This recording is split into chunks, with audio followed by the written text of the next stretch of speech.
Hi everyone, my name is Christy and welcome to my Trying a New Makeup Product Everyday series. Today I'm so excited to try out this eyeshadow palette from VIOLET VOSS. It's the Essential 2 Pro Series Eyeshadow and Pressed Pigment Palette. So I'm pretty sure I actually redeemed ipsy points for this not too long ago, which is a really great deal because this retails for $36. And I'm excited to be growing my VIOLET VOSS eyeshadow palette collection because I also have the Essentials 1 palette.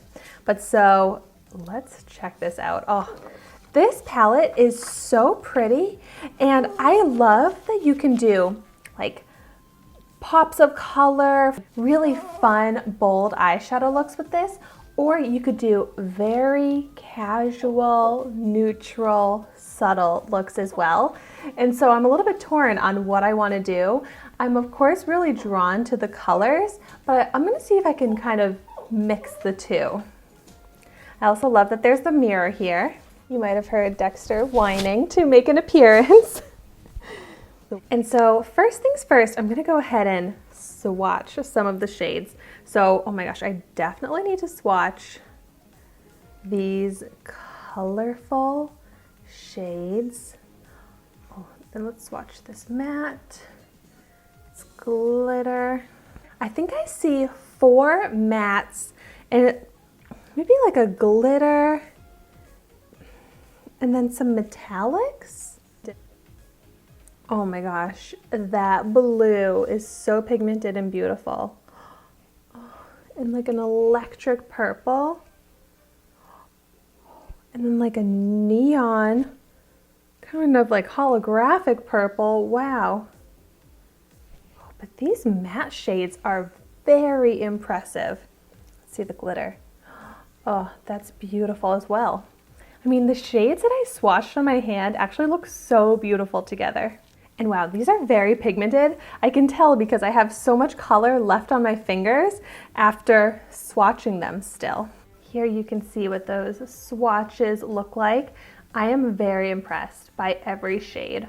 So when I review eyeshadow palettes, I like to put eyeshadow primer on just one of my eyes. So I'm going in with the classic Urban Decay eyeshadow primer potion. And I'm just blending this from lash line to brow bone. So the only thing is, this is called an Essentials palette, but I don't have 2 essential shades. One being that light, kind of white, off-white shade to set the lids because the lightest shade is too dark for that. And then I don't have a light highlight shade for the brow or the inner corner.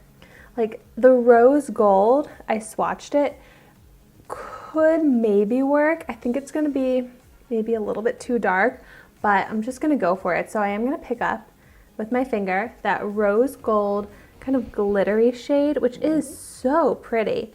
It actually kind of has like a duochrome glitter where it goes from both gold to pink, which is really pretty. I mean, I love this shade. I probably would wear it on the eyelid rather than the brow, but I want to try and use as many shades as possible. So I'm going to just use this for the inner corner and that brow highlight. I mean, it's not bad. It works here, but I typically do like a little bit lighter.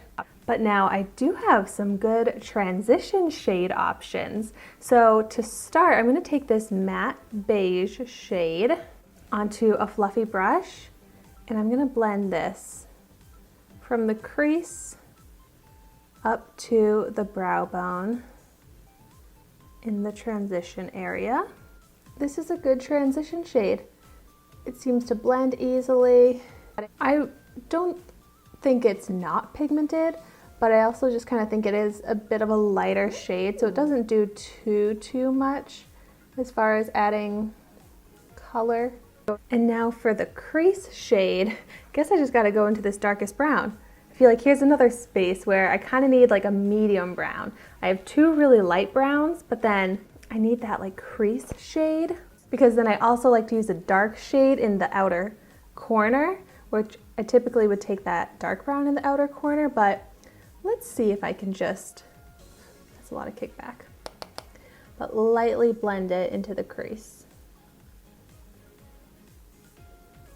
I mean, first off, it seems very pigmented, but let's see how blendable it is and if I can diffuse the color. It's honestly not the easiest color to blend. It's like a little bit patchy to blend and takes a long time, but it does work as a crease shade to add some dimension to the eye. Yeah, I'm not crazy about that shade just because it wasn't super easy to blend. But so now let's move on to some shimmer. I think I'm gonna pick up this shimmery bronze shade and I'm gonna put this in the outer corner of the eye. So now this is actually looking a lot lighter on my eye than it looks in the pan. So I'm also gonna try picking up the copper shade. Let's see how that looks. Yeah, the copper shade is a little darker. Very pretty, true copper, pretty metallic sheen, good pigment. Yeah, so let's stick with the copper shade in that outer corner. See, so far I've got a nice neutral look, and with this kind of base, you could just do a light neutral shade, like you could put the rose gold on the rest of the lid. You could do a light matte brown on the rest of the lid and just keep it a very neutral, more casual type of eyeshadow look. Or we could amp it up with some color. And I just feel like I have to go in with this shade called Wild Orchid because it's like a holographic neon purple and I just need to wear this color. So let's apply this to the rest of the eyelid, and oh my gosh, this color is amazing. I feel like it's so unique, but it's so pigmented and bright. It looks like it's absolutely glowing. Wow. That is so fun. Just gonna blend. And I am actually loving this color combination. The copper and this vibrant neon purple actually look so pretty together. Like, this neon purple is the type of shade that makes me happy. Oh, it's just so pretty. And I kind of think I need to add even more color. I can't stop myself. And I'm gonna pick up the aqua shimmer shade here on a small brush so that I can apply this to the lower lash line. Oh my gosh, this shade is gorgeous. Like, there are some of the most beautiful colors in here, like most beautiful pops of colors. All right, so here is my finished eyeshadow look, and I think it is so fun. I definitely went in more of that kind of bold party look direction, but I think it is so pretty. The overall palette, I like it. The formulas weren't the best I ever tried, but they were not bad.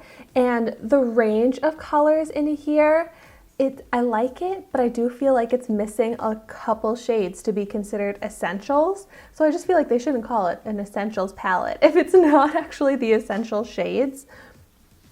But besides the fact that it's missing some essential shades, I do like the colors in here. So if I wasn't judging it on being essential, I would like the color selection that this comes with.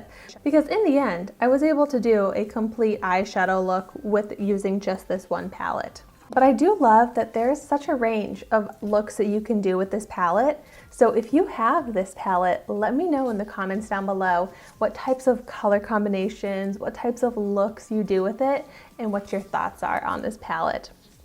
But as always, thank you so much for watching my video today.